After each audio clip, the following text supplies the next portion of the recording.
Hello, everybody. Welcome to 3 Point Perspective, the podcast about illustration, how to do it, how to make a living at it, and how to make an impact in the world with your art. I'm Jake Parker. I'm Lee White.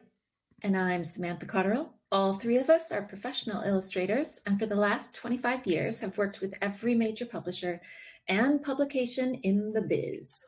We've published over 50 books and have all taught illustration at universities. That is correct. Each week we come at you guys with fantastic illustrator interviews or questions from people just like you. Sometimes we agree, sometimes we fight, but each time you learn something brand spanking new. To the death. To the death. All right. So I wanted to kick it off. There's a discussion happening in the community, which do we need to come up with a name for the community? I just keep calling it the community, but rabbits. Good. I feel like rabbit hole isn't good, but that's fitting. I call the community the rabbits. I mean, the community is made up of the people. Yeah, that's true. What is it if not the people? Right. There's a discussion going on in there about how long an illustration should take, right? And this person didn't ask to be on the podcast, so I don't want to out them or anything. But what they did say is that Lee recently, she said, I heard that Lee recently finished said that Illa should take about 15 to 20 hours for a student, and he takes more like 5. And she says, I wish taking too long in an illustration has long been the bane of my existence. I know because I keep track of my files on spreadsheets and keep track of my time on tracking software. And the Illo that she finished today took 50 hours. I'm going to post a link to this for our live studio audience who are joining us today. I'm just going to post in the chat there. But you could take a look at that that illustration and see that it is it's detailed. There's 3 or 4 characters. It's an environment filled with stuff. But should something like that take 50 hours? Wait, where are we seeing this? I don't see it. Check the link in the chat. Oh. It was blue, but I didn't see it being linky. Did it link? It linked. Okay. We're lacking a link. Yeah.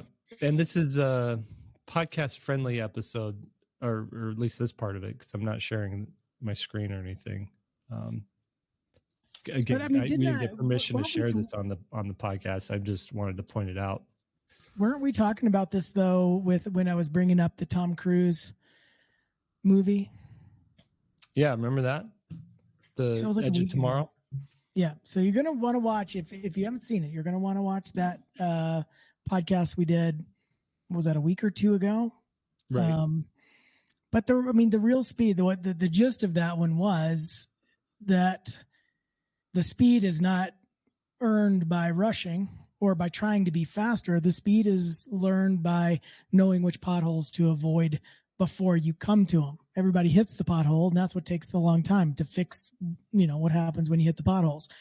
And so for me, it's a gradual increase of speed due to proficiency, not due to trying to rush. And if you try to rush, it's just going to be worse because then the quality goes down. But it's also, there's a couple of things, like Will Terry has a style that is so much more detailed than mine. David Hone has a style that's so much more detailed than mine. I don't think they could do it in 5 hours and get what they want. Mm-hmm. For me, about 5 hours, I'm ready to be done. And I tend to like the longer I go, the looser I'm actually getting, the more stuff I'm leaving out of the illustration. And that's just my personality and my preference and the direction that I'm going. But if you're going to be a renderer and if you're going to draw all the stuff in there and you're going to, it just depends on what your style is and what your personality is and all of that. And so that has to be taken into it. I don't want to say that, everybody's going to be 5 hours or less type person. Will Terry is not a 5 hour or less person. Mm-hmm. Yeah. It's all relative, especially. It is all relative. And I think it's also where you are in your journey. If you're quite ways down and you've already gone through all the fundamentals and you've figured all the techniques out, you just kind of have to go through all of that stuff to get to the point where you start getting a bit more faster with things. And I think in the beginning, you have those added elements where your confidence isn't quite there. So you second guess everything. You might overwork stuff or try to get things perfect. And because there's a lot of insecurity of feeling like you know when an illustration is done and not sure if it's looking good. And I think there's just so many elements that go into work taking much longer in the starting years than I will add that there is a technique for getting faster, though, that I will throw out here that we didn't include in the last podcast. So new information for you guys. Remember this quote. Write it down if you have something handy. More starts, less finishes.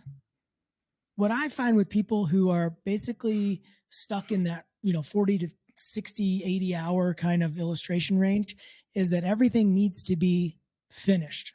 And what that means, it's polished, it's thought about, it's fussed over, it's noodled, sometimes to the point where you actually hurt the illustration because it's too fussy. And the way that I think is the quickest way to get rid of that is set a timer and do daily illustrations that are done start to finish in that time frame. Quality be damned. So like, you got 30 minutes, you bang it out. Like Anthony and I did the weekly draw along and we were doing 10-minute drawings. That's all you get is 10 minutes. More starts. Is it finished? I don't know, but less finishes. The more comfortable you get to working fast in an accelerated way and just letting the paint or whatever medium you're working in do what it wants to do, and then leaving it alone, that's also a skill to be learned. And I'm not the person that came up with that quote, by the way. I think it was either John Singer Sargent or Richard Schmid. It's one of those two. Both people that everyone should be looking at. They're fantastic painters in their own right. But there's something to be said for doing a bunch of studies and leaving it unfinished. Matter of fact, I like, if you've seen John Singer Sargent's work or Richard Schmid's work, I like their faster studies actually better than the paintings that they would consider finished. They're fresher, they're looser. And so if you can just do a daily practice, if you're stuck in that too tight realm, set a timer, get a bunch of illustration reference. Hold on one second. I'll show you. I just looked up. I'm familiar with Sargent, obviously, but Richard Schmid, I don't know why. I have all these references already printed out, already ready to go for this task of sitting down and here, let me find one. Here's just like I can talk, an image that I might paint, and I'll set myself up 20 minutes. I already have 50 of them. And so at the beginning of the week, I will lay out which ones I'm going to do. So I don't even want to make a decision when I come to the studio. It's like this one's sitting on my desk. That's the one that I'm doing. There's my timer. There's my paint. Go. Yeah. I don't want to come into the studio and be like, okay, what am I going to paint? There goes your time. It's just too much. Get yourself set up for doing this kind of stuff. That's cool. Who's Richard Schmid? Is that? Bro. I can't talk to you for at least 10 minutes. Not bro. Is he like a classic painter that I should know about, or is he like more contemporary? Oh, great. What's he's his contemporary, and I'm very angry. Share your screen if you're looking him up. Everyone should know who Richard Schmid is. Richard. See him, SCHMID. MID. This guy. Yeah, find some images of his. I mean, he is so good. We got signed lithographs. It's funny that you just go to the Google. Oh yeah, he's all right, I guess. go to Google where he's got more landscape. Yeah, okay, fine. He's really good. Stuff. And his figurative stuff is so killer. So good. Yeah, this guy, he is a Sargent type of guy, right? Yeah. Part of my illustration, my watercolor workshop comes from some of the exercises that he originally started in oil that I've moved into watercolor. Wow. Yeah, this is cool. It'd be terrible if you decided to paint the background on that. He's not I love his stuff, but this isn't my jam. So No. I wouldn't want to paint like this either in terms of the subject matter, but you got to, I look at people for different things. Sometimes it's subject matter. It's for him, it's literally the way he controls the paint and the abstraction that he puts in there. I don't have any interest in painting a flower. He's better at landscapes, by the way, than the flowers are kind of uninteresting, but that's so cool. He's just really good. Yeah. Too bad he died. Yeah, it's coming for everybody. On that note. So essentially what you're saying is like the reason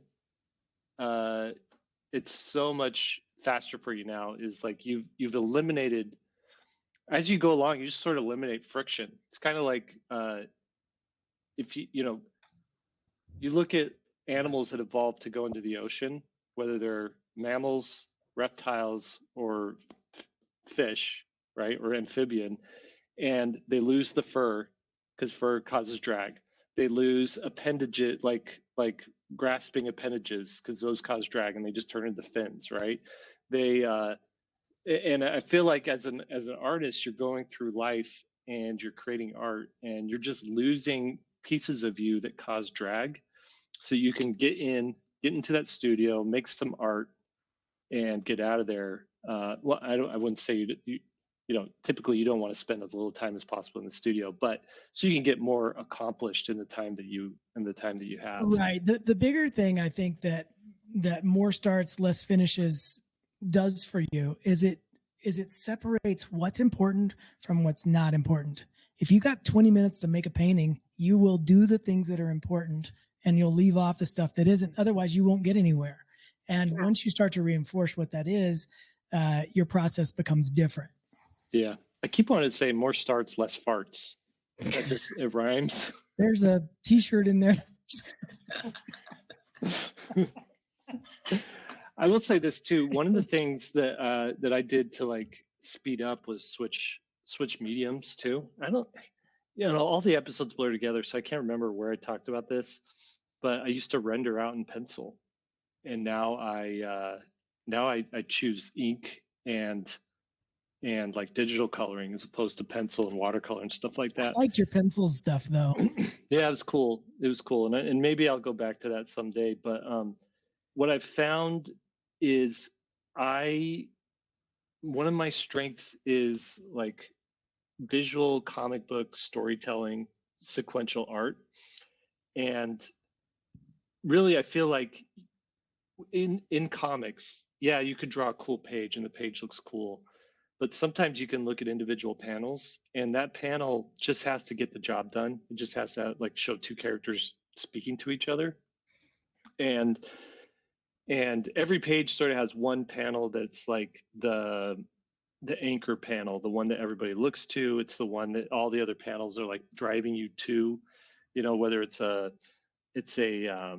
establishing shot or it's an action scene or something like that. And that's the drawing that you spend time on, and the rest of the page is like in support of that.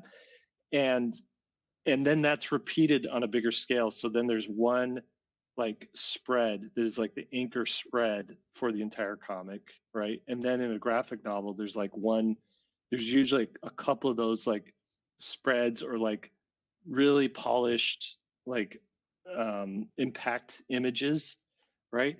And any one of those, you might spend a lot of time on, but the rest of them, you're just cruising through as fast as you can. And I think the thing with comics, for me at least, is like, it's the bulk amount of drawing that's impressive, not so much like the individual drawings. And so, and then also the other element that's at play here is attention spans and how long you can actually spend on a thing before you get bored with it or before you start noodling it so much.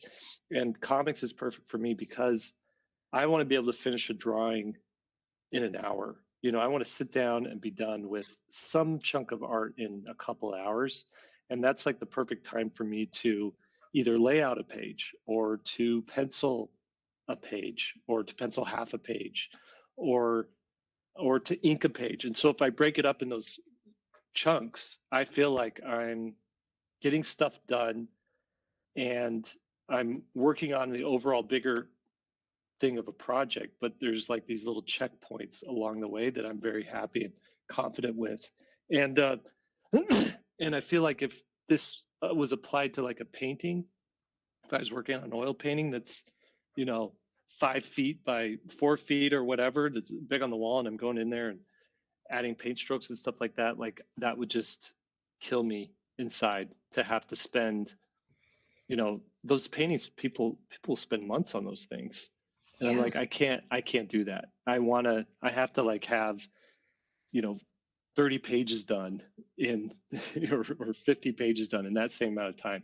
So I think one of the key things for you as an artist is figure out what your attention span is like, and how to like reward yourself with finished work, and finding that lane that best fits for you psychologically. Yeah. And I think deadlines helps too. Mm-hmm. So if I don't have a deadline, you can be forever writing that novel that never gets done because you're constantly, deadlines are my friend. And so there's a lot of times where then all of a sudden the time's coming to an end. And in a way, the work gets better because I'm not allowed to overthink, and I'm just getting it to where it needs, and then I ship it and go to the next one. And I find that I grow so much faster during those times where I'm having to I don't have the luxury to just sit with it. And I do think there's a point where feedback can be great and it's a powerful tool, but if you're constantly getting feedback, it may further just hinder you just to be able to just focus and get it where it needs to go and go on. Yeah, design by committee is never a great thing. There's a woman in a watercolor Facebook group that I'm in, and she posts at least twice a day. She's been working on this one painting, and she posts it, and she's like, "Okay, guys, did the last thing you said. What next?" And then there's 100 suggestions, and then she comes back, "Okay, I did what you said. What's next?" And the painting is a disaster. And I think that's where the lack of confidence comes in. Right. At a certain point, you just got to say, okay, got some feedback, or what I like to get in if I'm asking for feedback is not, oh, is this a good image or not? But I always try to present two options and say, do you like this one or this one? Or here's my concept, which one's reading the best? And that way they say, I like the first one, do that one. Well, you know what I mean? It's not just ambiguous. So some people are talking about the color, some people are talking about the value, some people are talking about the story or the character design. It's all over the place. And so you just got to watch out for that, for, too many cooks in the kitchen, so to speak. Yeah. And that piece that we're talking about is, I think it's at that point where it's done and it's really good. And I had even said, I think you're at this point where if you do any more, you're overworking and overthinking, and you need to, you did a ton of work on this and you brought it to, I think, the best place that it could be. And it's a great piece. Now it's time to go on to the next one, because it really has come a long way, and it's but I want her to have the confidence of feeling like, yeah, okay, this is great. And let me give two more practical tips for this specific problem. Mm-hmm. Let me think of a rhyme for this so you can remember it. Okay, here we go. When in doubt, vignette it out. So if you're doing corner to corner, edge to edge illustration, that can start to, the hours can start to add up because you're having to do every single thing. Find your focal point, vignette it out if you haven't done that before. It's so nice because then you don't have to paint a bunch of stuff. So easy to do that one. And then the last one, I just had it a second ago. I'll think of it. There's one more step. It's coming. I lost it though by trying to think of something that rhymes. I love the vignetted out thing though. One of my favorite artists is Mike Mignola. And this is a guy who talk about streamlining your process. Oh, wait. Sorry, before I forget it again. The third tip is work on multiple pieces at the same time. If you've got tunnel vision and you're hitting on one, you're in trouble. That's good. Yes, I highly agree with that. Okay. So Hannah in the chat asks, define vignetted out. So here's what I'll get into that. That's at least my understanding of it. So there's this artist named Mike Mignola. And if you look at his work from 1990 to 2025, so for 35 years, and I say 1990 because prior to that, I feel like he was still figuring out his style. It wasn't nailed down yet, but in 1990, he's like, bam, I got it. And then in 93, he came up with Hellboy, where he really like, it was locked in before Hellboy. And Hellboy is where he could like go on full display. And then you watch over the years, this guy has been able to like strip away any superfluous like texture or detail and get straight to the heart of the image without losing the vibe of it, the dimensionality to it, the atmosphere of it, but like losing some of the fidelity. And it's been really easy to see that. And one of the things that he does specifically in like book covers, and he's done 1,000 book covers probably for different comics and stuff, is I'll have one or two main characters and a ground plane that they're sort of standing on, a couple of elements in the background that represent an environment, and then like a diagonal, like I would call it smoke, but sometimes it's just like a swath of color or something like that. And essentially what he's done is he's created this atmospheric thing without having to fill in all of the extra details of everything. And it just works so well. And I going back to vignette it out, essentially what a vignette is stripping away, doing art all the way to the edges and just doing what art is necessary right around that character, if even just having that character on a white background. Yeah. What was the other one? Do more than one. Yeah, work on more than one piece at one time, and that way you don't.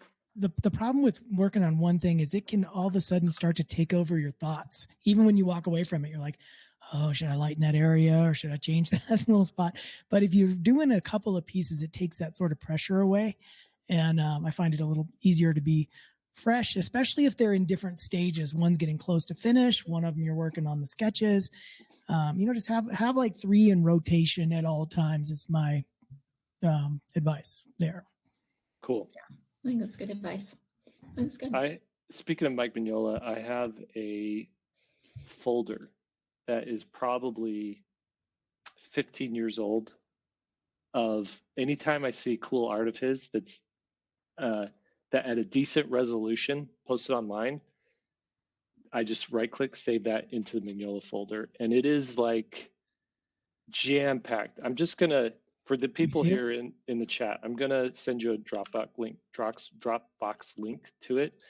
And if you're curious who Mignola is and you want to see his artwork, you can look at that in the link. And if not, or if you love them, you can just download whatever. All this stuff is stuff I pulled offline. But actually, do you guys do that? How do you guys organize reference? I save it in Pinterest folders because I just lose track of it on my own. Yeah, I'm all Pinterest. And then I buy too many books. That's also a problem. I've stopped buying the books. I just don't have any capacity for that anymore. I love them, but I love them. And I probably only read 10% of them, but I keep buying them. I have some comments on a couple of things. Number one, there was a website that I loved called CG Hub, and it was like a concept art place. And I believe it was over the years, people kind of shifted, like some of the more talented concept artists were trying to find a place where they could post their artwork and have like an online portfolio.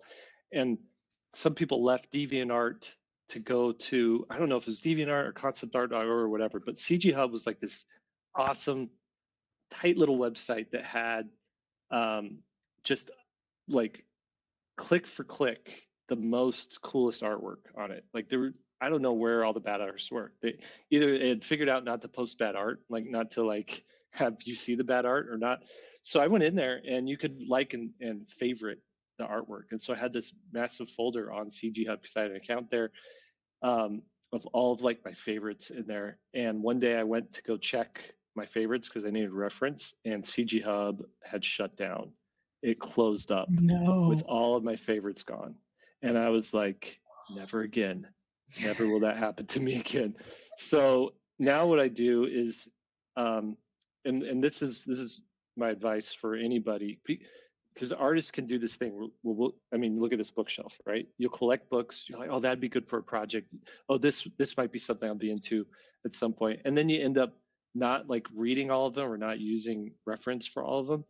And now I told my daughter, I gave her a stack of books. She's like, wants to earn some side money for whatever. Instead of having a full-time job or a part-time job during school, I told her, just post these books on eBay and you can keep whatever money that you keep, because it thins out my bookshelf a little bit. So because I have books that are double deep stacked, and so there's honestly books that I haven't looked at in a couple of years because they're covered by other books, right? So I'll put a link in there if you guys want to see my book sale on eBay. But she's been going through, and there's like 50 books on there and whatnot. And she's selling them. She goes and does the reference to see like, okay, this book has sold 5 times at this price, and I'll pick usually something that's reasonable, not the cheapest, not the most expensive, whatever. But my advice for reference is this. Number one, pull reference for an actual project that you're working on, not a project that you're thinking about working on. And that's going to save you money in buying books, and that's going to save you time in like wasting it online looking for stuff. Go ahead and make your Pinterest folders. I think that's like, I have a massive Pinterest file as well, like a account with thousands of pins on there. But those are like someday, whatever, and I'll go back in there, and as a project is needed, I will look at those and then save them off of Pinterest into a folder on my computer for the specific project that I'm working on. That way, if I don't have internet or Pinterest gets bought out by Amazon and Amazon's like, this isn't profitable, let's take it down, I don't lose all of my, which you got to admit, that's a scenario that could happen, right? Like, if that happened to my Pinterest pages, I would die. Yeah. It is so much. I'm just looking at my Pinterest stuff now, and it's so nice. Yeah. Like could you imagine, let's say a Jeff Bezos type character decides he wants Pinterest for some reason that nobody understands why.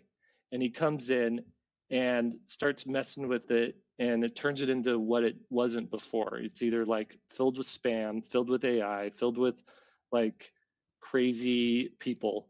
And now your Pinterest is ruined, right? And maybe I'm talking about Twitter, maybe I'm not, but that's like a scenario that we live in now. So if you like something, download it to your computer as needed for the specific project that you're working on. And then the way I actually use it is I'll make a Photoshop document, and I'll just drag artwork in there so that I've got all this photo on one page in a document. So now it's saved twice. It's in my folder, and it's also saved as a Photoshop document, and I'll flatten it. And then I can go into that document and like zoom into stuff as needed and zoom out. So that's like my reference technique situation as it stands right now. The other thing too is, and I've done this in the past, is, and I might go back to doing this. The only reason I could afford to do this, I'll show you something. Is I used to save reference in folders. So this is my character design reference folder. And if I saw cool stuff online, I would print it out and put it in these binders on a page. I'd make like a Photoshop page of this stuff and just print it out. And then I could just have this open on my desk and draw with it. The reason I stopped doing this is because, don't tell anybody, I guess it doesn't matter now, but I printed this all at Blue Sky.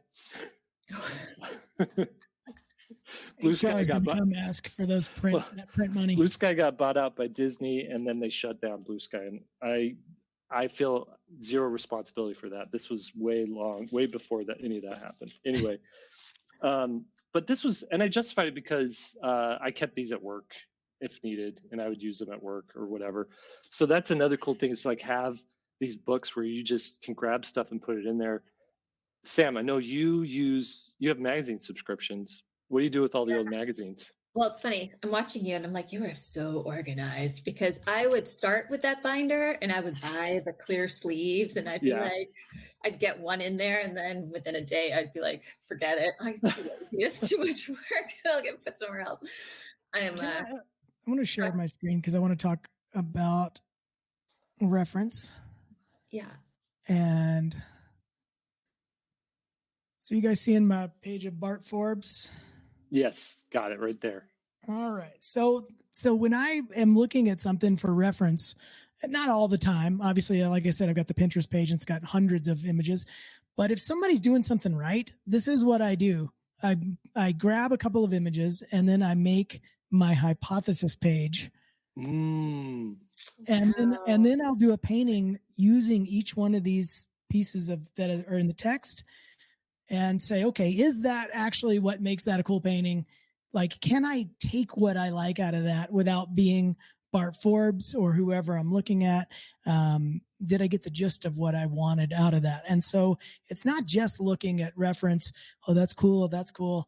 But this is like really diving deep into what are they doing actually? What shapes are they using, or what kind of contrast are they using? What kind of brushstrokes are they using? And I try to just make a note of that. And again, it's not a done deal when I make this document at first. It's a changing document because I'll do it and then I'll test it. And then I'll say, oh no, it wasn't that at all. It might be this other thing.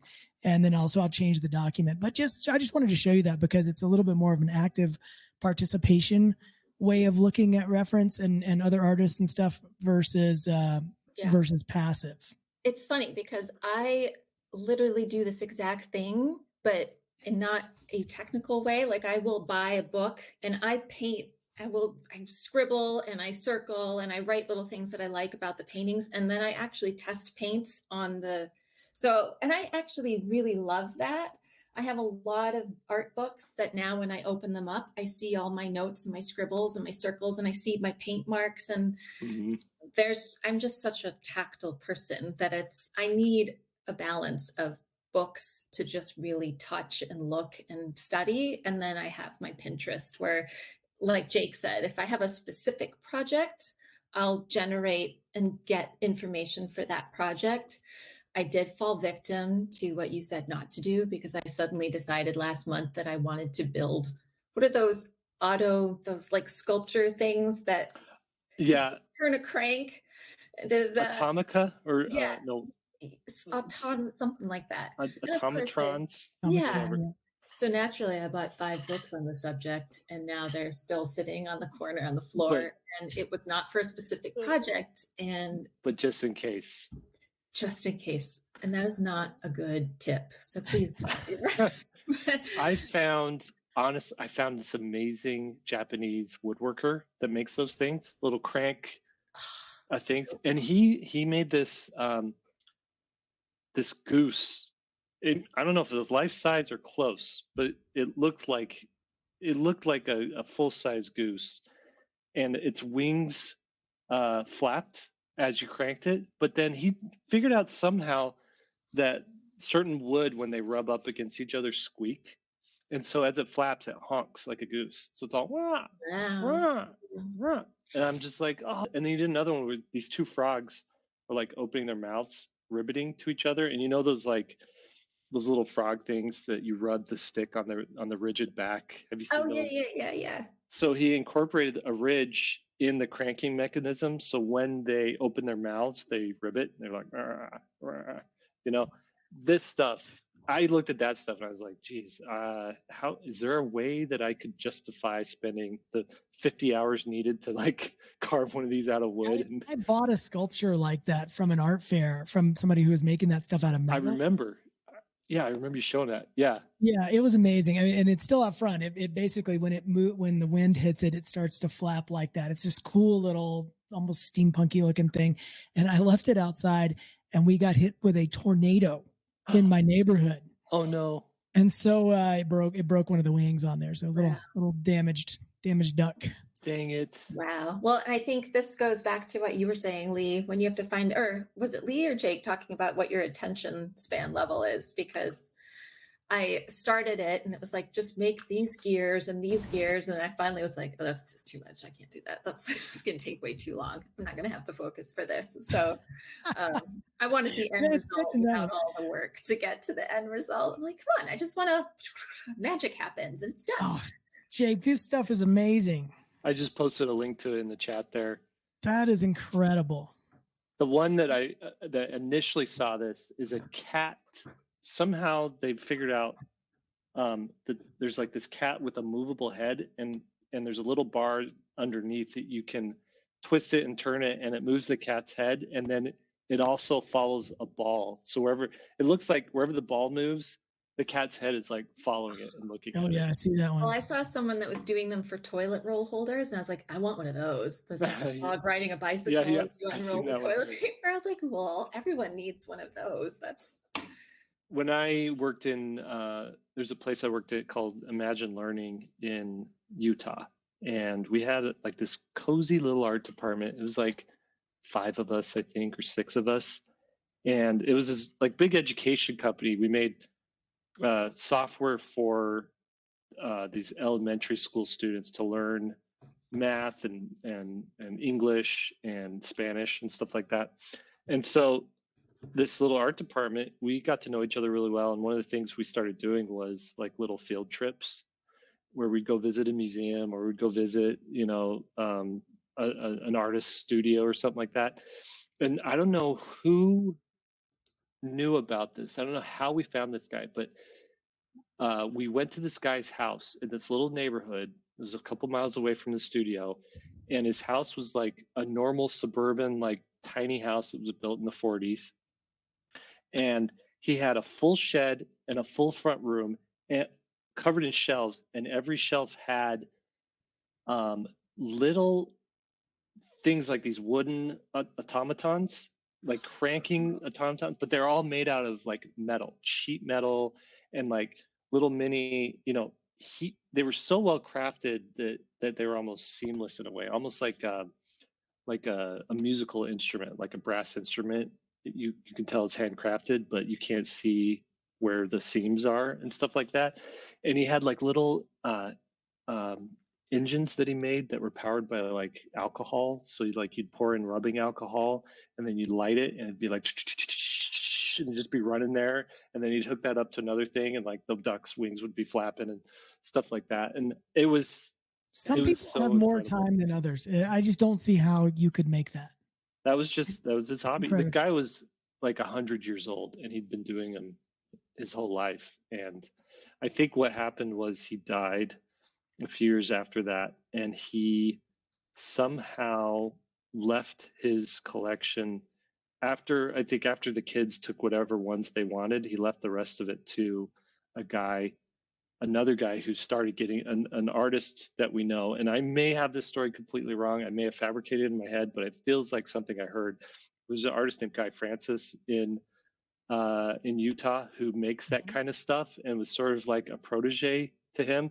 Guy, if you hear this and you're like, no, you got it all wrong, just email me and we'll get you on the show and you can tell the story, how it really went.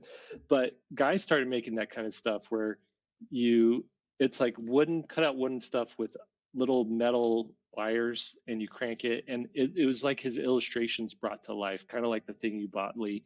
And that kind of stuff is so cool. It serves no purpose other than to delight. And that's why I like it. That's what's beautiful about it. It just creates an emotional response. And you're just like, oh, yeah. I mean, and it's doing its purpose in that sense that you just can't stop looking at it and you want to do it yourself. And they're just cool. Yeah, it's so cool. Well, we got a couple questions that I want to get to, if you guys are cool with that. Cool. And then we'll end this episode because I know, Lee, you've got to go to a basketball game. Oh yeah. Staying in charge. Yeah, staying on top of I don't want to did you ever see Hook, that one Peter Pan story with Robin Williams? Oh we yeah, don't want that scenario going on in your life. No. Okay, Brandon says subject matter, old comic pages, fix them or leave them. He says, hey guys, started working regularly on my first comic several years ago. Then a couple of years into it, I all but stopped working on it completely when I got a graphic novel commission, which pretty much consumed all my spare time. I know exactly how you feel. That has happened to me as well. You get good at doing something and then someone wants to pay you to do it and give you a lot of it to do. And so you stop doing it for fun and you start doing it for real, right? Now that this big commission is complete, 6 whole years later, I've leveled up and my style has evolved to become much more professional than it was in 2016. Going back and looking at those old comic pages when I started my personal book, you can see a definite lack of polish compared to what my work looks like now. I'm planning on launching this comic soon on my website. And I'm wondering, should I go back and redraw and or recolor some of those early pages or stay consistent with the latter pages of the comic? To stay consistent with the latter pages of the comic, or should I let it ride and let those old panels stand as a testament to how far I've become? Let me ask you too, what you would do in this situation, what you would actually do in this situation versus what you should do, and if those things are the same or not. The metric that I would have here is, would I be happy with it one way or the other? And that's whatever the answer is there, that's what you do. Okay. Yeah, I agree. I've made the wrong impulsive choice out of laziness to not do that, and then I just regret it nonstop. Mm-hmm. Because it's out there. It is out there. And if you have and your gut is telling you already that you want to redraw that stuff, that's telling me that you're already self-conscious about that. And then you haven't even put it out yet. And once you put it out, it's out. And you're almost going to be constantly putting yourself in a position where you have to either explain, be like, well, it's not really, and then that's not doing you any service either as a there was a sculptor that I read about who had turned in the city had hired him to do some sculpture for town square or whatever, and he did the sculpture and he hated the sculpture, but the problem was everyone liked the sculpture but he didn't like it, and so he was petitioning to have them let him redo it for free. He's like, please just take it down, I want to put up this other one. And they're like, no, we love it. And you can't have that. You cannot have that feeling out there that you did less than your best. Yeah. I mean, it's one thing if you've already put the work out and then later on you're looking back and you're a bit embarrassed, because it is a public journey. It's a journal out in the public. Everybody gets to see your growth.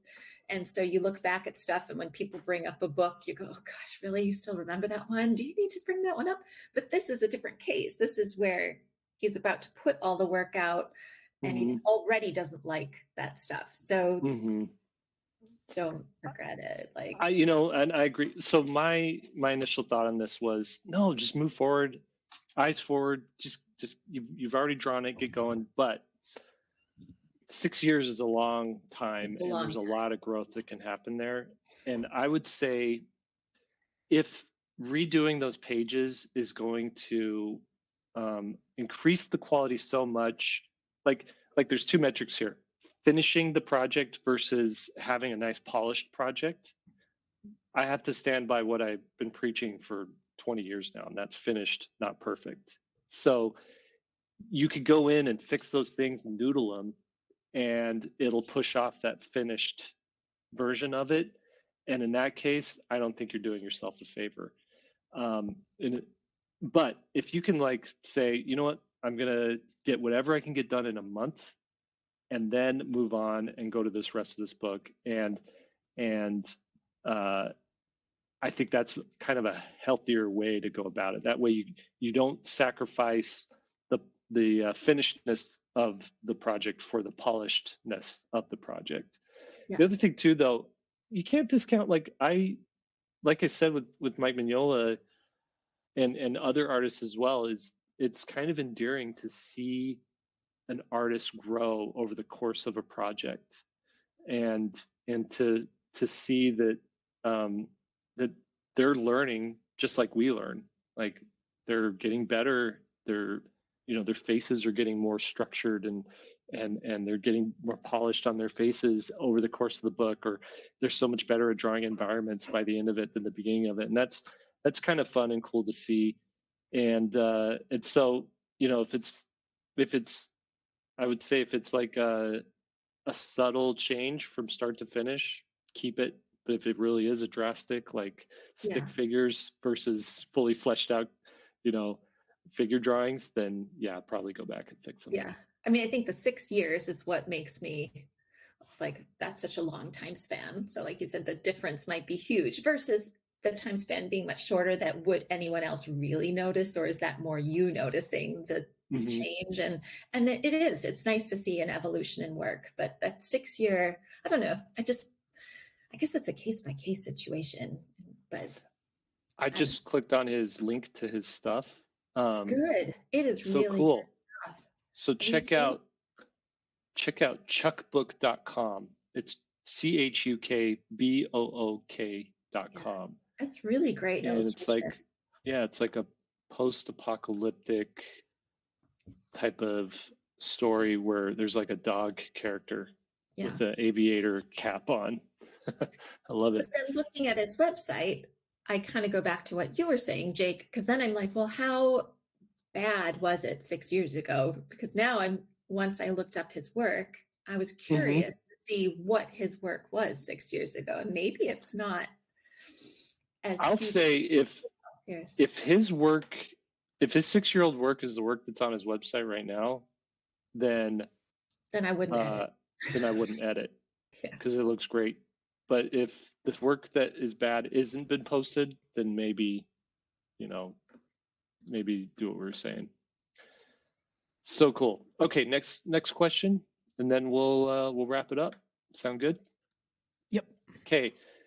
How do we get maximum eyeballage on our comic? This comes from Alexis, and again, like if you're listening to this and you're like, well, I don't do comics, so this doesn't apply to me. I want you to replace the word comic in this question with children's book, with illustration work, with portfolio. How do you get maximum eyeballs on anything? Okay, so they say here, this is comes from Alexis, but it's a husband-wife combo. Thank you so much for all that you do. My husband first introduced me to SVS and Jake Parker in 2019. I even got a signed snowplow from him at CTN and gifted it to my husband as a Christmas gift the first year we were dating. I totally remember that. Just kidding. I can't remember. I wish I could remember every person I met at a Comic-Con or a table like that. But I do remember doing that CTN in 2019. That was the one, I think.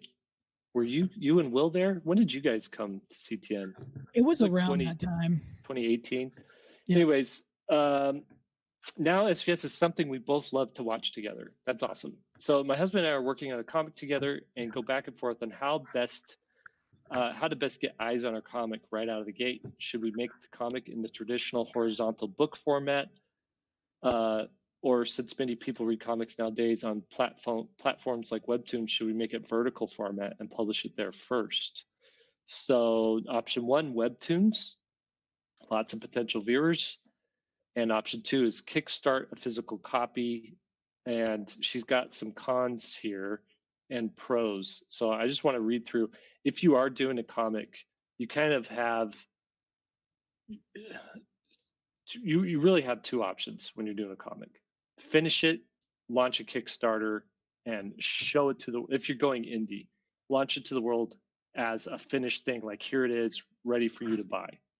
Or slowly build up an audience for it over time on a platform like Webtoons. You could use Instagram, depending on the kind of comic that you have, to like share pages of it. I like Substack. There's comic artists posting their comics on Substack, which is kind of an email newsletter platform that really has a nice way to archive and share artwork. But I would just want to read through these cons.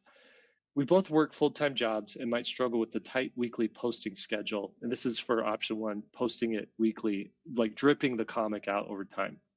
Since we plan to make a physical book anyway, we'd have to reformat everything, doubling the workload. So one of the things with Webtoons is the best Webtoons, you should go to webtoon.com and click around. You could see there's a lot of manga stuff on there, but if you go deeper in it, you could see a larger variety of work, like indie comics, like probably what they're doing there. But one of the things is it's designed to be a comic read on your phone, like scrolled through on your phone. And so all the panels are very vertical, and you don't read right to left, you just read up and down, right? Oh, okay. So if you're going to post a comic on Webtoons, sure, you could post a page on there. It won't be easy to read on a phone, so people are going to have to go to their laptop or their desktop to read it easier. But if you cut those pages apart and post them all in like a long strip that they can read that way, it gets to be something so much easier to consume on a phone, and consequently you can kind of grow a larger audience that way because it's so much more accessible. So that just takes extra work because you're like doing two versions of the comic. And then they said, we've heard horror stories about comic platforms shutting down and creators losing all their work. Like that kind of applies to what I was saying about Pinterest there.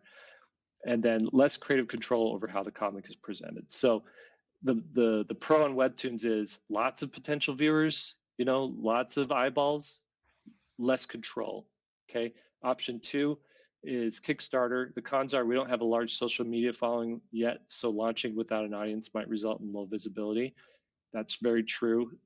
My experience with Kickstarter and seeing the ones that are successful versus the ones that aren't is everybody who has had a successful Kickstarter has either had an idea that is so viral that when people see it instantly, they're like, oh, I got to share this with a friend of mine, right?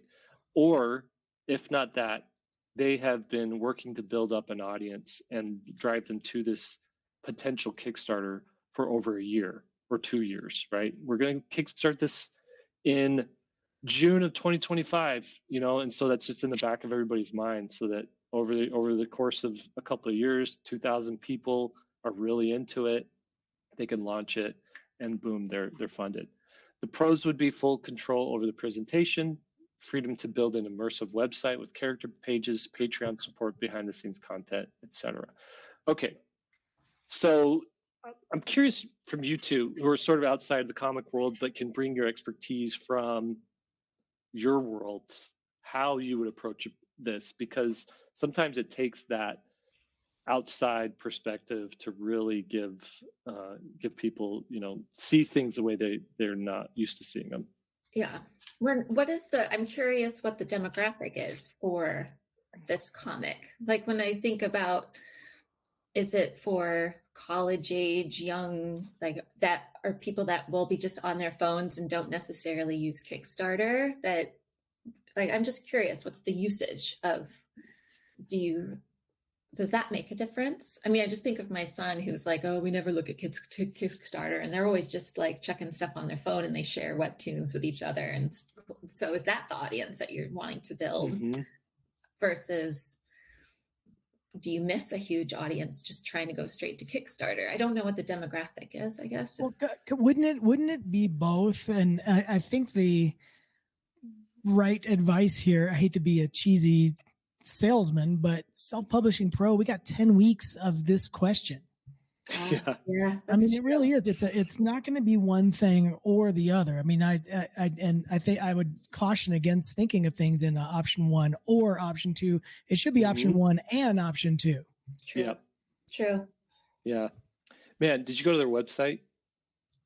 Not yet. I was just clicking on that. Click on that, man. This stuff is phenomenal. And everybody's getting really good. And so that's something, to take note of. Just the average level of almost all the art that I'm looking at now is better than it was 5 years ago. It's crazy. Like, this is gorgeous. Yeah.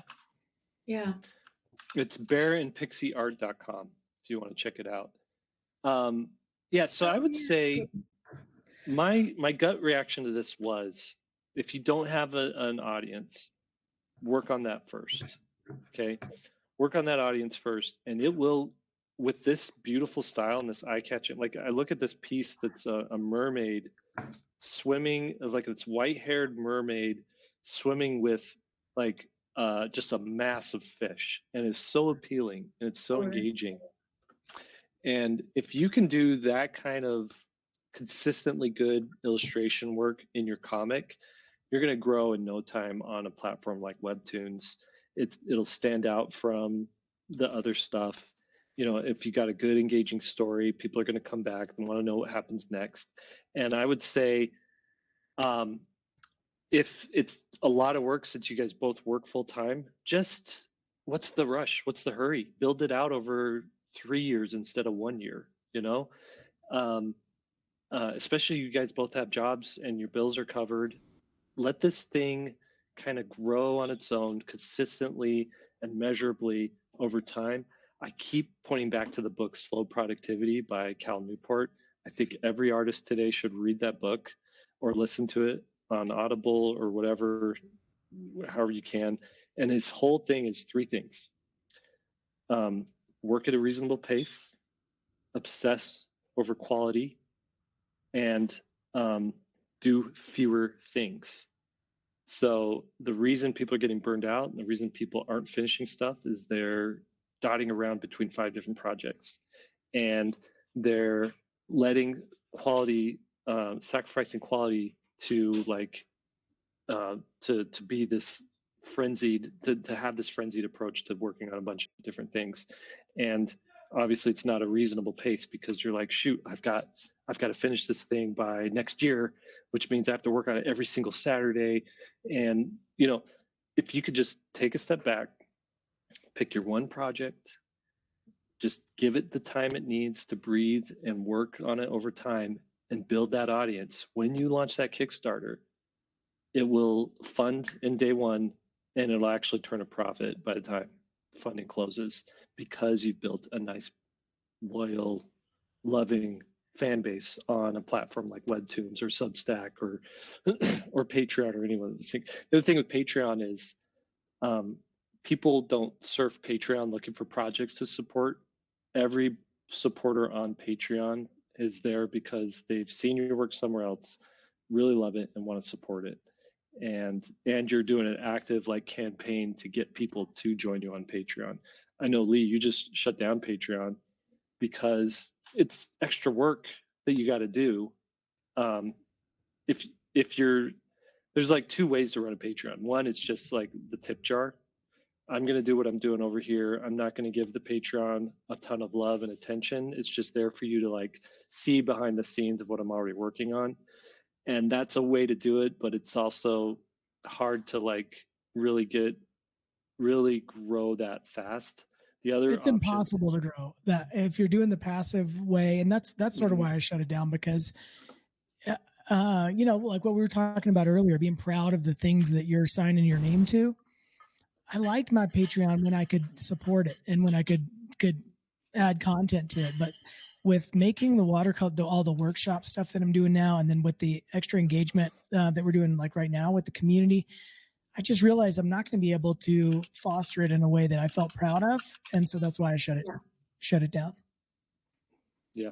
What was the name of that title? Aaron's asking in the chat. Slow Productivity. I'll put a link to it in the chat.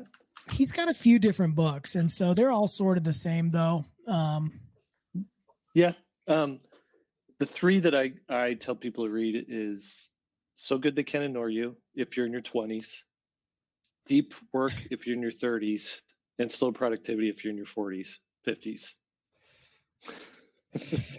I like that age breakdown. So basically, Lee and I have to have all 3 books read now. Yeah, what's going on, you guys? What's the matter? No, the reason that So Good You Can't Ignore You is about the subtitle is Why Skills Trump Passion in finding work that matters, and that's that'll pay you well, and that you'll find success in. And he says focus on building actual skills that people will pay money for, and you're going to be way more successful in life than if you're just I want to play guitar and I just want to be, write music and be a guitarist, right? Or I want to have a yoga studio and just teach yoga or whatever. Those are a few examples. But he's like, if you're going to really succeed as a guitarist, you have to be so good that you can't be ignored. You can't be a mid-tier or even a upper-tier guitarist. The really successful guitarists are the ones who are S tier, way up there. And so he's find something that you that you're already kind of like geared towards, that you're capable of, like your person matches your personality, matches your working style, matches your neurodiversion, if you have that, like just cues you up for success. And he says, hit that hard and you'll find success, and you'll probably find passion in it. Yeah. And then deep work is all about, once you've found that thing, how do you organize your life and carve out your time in your week to be able to work on this stuff, right? And then slow productivity is more about like the bigger picture, like how do you finish a project over an amount of time, so that's one why of the cool things in deep work is they go over different work methodologies. So, and they talk about different people who have done each one of those things. And so like one of them I remember was, I can't remember who it was, but one of the people in there would go away for like 6 weeks to a cabin. And that was his thing. Like, he did lead a normal life. He'd teach or whatever he had to do the rest of the time. But this 6 weeks was like dedicated productivity for one thing. Nobody could talk to him, no phone, no nothing, and no family. And that was his time. And then there was other people who had different methods that would be incorporated in their daily life. And so it was interesting to think about that, like which kind of person am I? Which kind of thing do I want to experience, and what's my resources? And so I like that book was really good for that kind of stuff. I do want to add, by the way, adding on to what Jake said about extending the time frame a little bit. This is a quote that I try to tell myself all the time. Nobody cares what you're doing. Like, I always think, we're always so worried, as a parent of a middle schooler, I see it a lot where it's like, oh, I'm scared to do this, I'm scared to do that. And I'm like, nobody's watching you. Nobody cares what you were doing. Nobody cares. And once you sort of acknowledge that, things become more convenient and more accessible, in my opinion. Like, for example, my tarot deck was going to launch in March, but due to extenuating circumstances, time, life, money, it's going to get pushed into late summer or fall. How many people care about that? They're like, oh, I'm really angry at Lee for not coming out in March. Yeah. I cry every night to sleep. Yeah. No one cares. No one cares if you're painting this way or that way. No one cares if you're rendering one way or another way, or you paint in one style or another. No one cares what you're doing. They're worried about what they're doing. Yeah. So if I were to say, I'm only going to paint roses from now on, which is, like Richard Schmid, how many of you would care? No one would care. It's just do the thing that you need to do in a way that you can do it, and quit worrying about, this is my style. Everybody's going to freak out. Such a relief. It takes a huge weight off your shoulders. Yeah. Right. Until you're so good you can't be ignored, and then a lot of people care. Right. Although I did get so good I could not be ignored leaving college when I did life-size clay furniture, but no one I was like, why doesn't anyone want to buy this stuff? These are really good, high quality life-size clay pieces. Yeah, come on, guys. What gives? All right, I'll wrap it up there. Stuff. Do you still have that furniture? My mom has it all in her backyard. She just just gets rained on and. Oh, it's perfect. All the wood planks, I did an installation. I did a life-size room out of clay. She's got all the ceramic planks in her garden, and she kind of took all of the stuff, which is... That's amazing. She's like, well, I paid for it. I might as well keep it. Yeah, she did pay for it because, she did. That's awesome. Okay, I'm going to wrap this up so that Lee can get to his basketball game for the kid, and we'll see you guys next time. Everybody, thank you for joining us. 3-point perspective is made possible by SVSLEARN, where becoming a great illustrator starts. Your hosts today were Sam Cotterill, Lee White, and I'm Jake Parker. Podcast is produced by Daniel Tu, and special thanks to our SVS team: Preston Smith, Austin Shirtliff, Lily Howell, Lisa Fott, Annalise Black. Now go draw something. And if you don't start, it won't fart. How did that one go? More starts, less farts. Yeah, there we go. Lee, you're ditching right now because I wanted to show something real quick. Are you ditching now? I shared it. Go ahead. I got a few minutes. Jake, did you see the picture I sent you about the growth chart on my house? No. Where did you send it? On text? I did, but I'll share it right now because okay. Hold on 1 second. Oh, it's doing that thing. No, I won't share it. Forget it. Can you move that to a different screen? No, just move that browser out of the way. It won't do it if the browser's out of the way. Do you have one screen up or two or how many? Oh, you can just grab the window that we're in and just move it to the side where you can barely see it. Yeah, do that. This is too complicated. Don't worry about it. I will say Sounds like no. This is outside of my basketball game. Something that I've learned about myself that I cannot believe. I'm one of the parents who screams at everyone the whole game, like the other team, the referees. You're that guy. Like an angry basket. Like there was a kid last week on the other team who missed a shot, and I yelled "air ball," and everybody was quiet, and I was like the only one. I was so embarrassed. I'm like, it was an air ball. And here I was, like, I actually was athletic. You wouldn't know that, but I was. I was a state-ranked tennis player in high school. I was. Wow. People are always shocked when they hear that.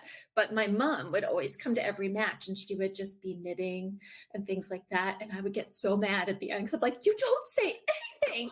She's like, I don't want to upset anyone. I'm like, you didn't even say good job. She's like, I don't want to make anybody feel out like typical British, right? Very British. It's like, it's just knitting. You're just knitting while I'm I like when I'm in the audience that I've never played basketball for a team. I've never even played intramural or like a club or nothing. And yet I'm yelling all this stuff that like I know something. Right. Where did that come from? Hands up. You're going to get escorted out today. I could see that happening. I will fight. That's I'm going in knowing that I will fight.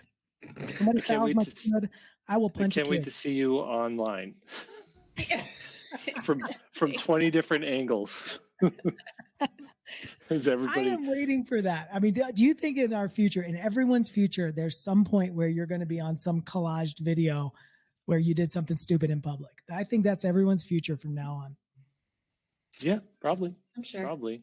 Like when I passed out and wrecked that yoga studio, I guarantee you that's on some kind of footage. I know it is. I'm waiting for it. My son watches that stuff. Man passes out and destroys yoga studio. Nice. Did you hear about that one, Sam? No, but I hear all of them except for you are a never-ending bucket of stories. Yeah, it's just really stupid. I made a New Year's resolution to get more limber. I'm very, very stiff. I can't touch my toes, and so I was going to take a hot yoga class, and so I did one successfully, not smoothly, but I lasted through the whole thing. And the second one, I started getting really, really dizzy, like 10 minutes into it. And I was like, all of a sudden I started to hear a little bit of a ringing. I'm like, I got to go out I got to leave. And they tried to stop me from leaving. And they're like, no, you got to finish. And I'm like, I'm not finishing. I'm walking out of here. And so I get to the hallway and it's cool outside. And I'm like, there's nowhere to sit. And I look down towards the lobby and that's where there's some benches. And I'm like, I'm going to go sit down there. And by the time I got to where the lobby entrance was, I passed out and knocked over the desk with the computer and lamps and stuff on it, like the front desk. I knocked the entire like lobby down. And then I wake up and there's people over me. I was just completely passed out on the ground. Goodness, you just have these life experiences that if they were played out on a movie, people would be like, that's not realistic. That wouldn't even happen. Well, you'll be seeing this on YouTube. Like I said, I guarantee you that one's on there because it was part of their lobby. I know they had a camera on it. Wow. 9 out of 10 Lee White stories start with, this is a time where I almost died. Let me tell you about a time where I almost died. The weird thing is I came to and, cooled down like 30 minutes later, they let me drive home. Like that seems like a super sketchy move. Yeah. Yeah. Huh. Yep. Super sketch. It's for sure. All right. I'm going to end it. See you guys. All right. Bye guys. Have a good one.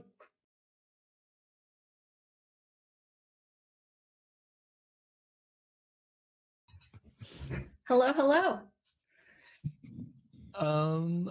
You guys doing good? Yeah, good. We got a different angle for you, Sam.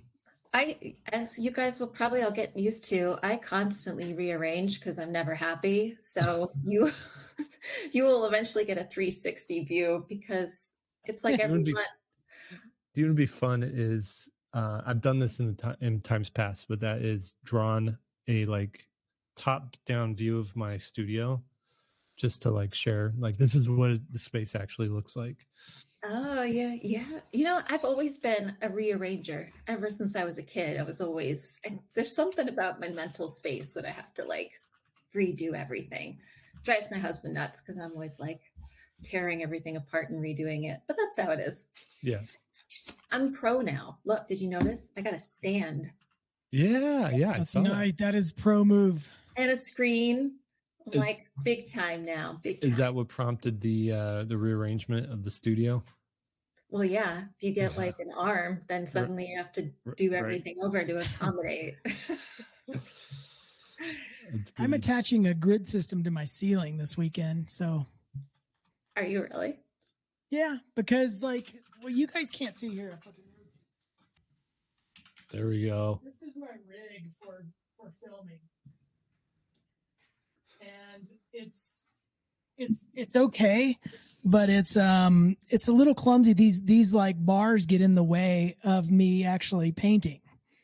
So I'm mounting a bunch of basically a grid system, like I said, to the ceiling, and that way everything can hang down with nothing, no vertical supports like that.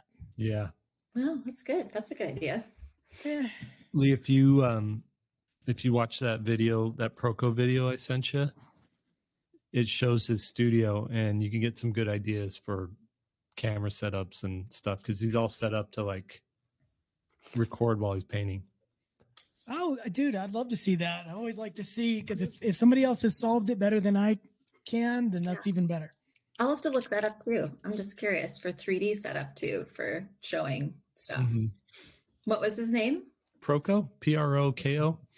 He's probably the number one, I would say, art instructional YouTuber online. Totally knew that. Yeah, and he's been doing it since like 2008, I would say. Yeah. So, you know, first out of the gate and actually good at it and professional and all that stuff. So, yeah. Wow. Yeah. We don't like him.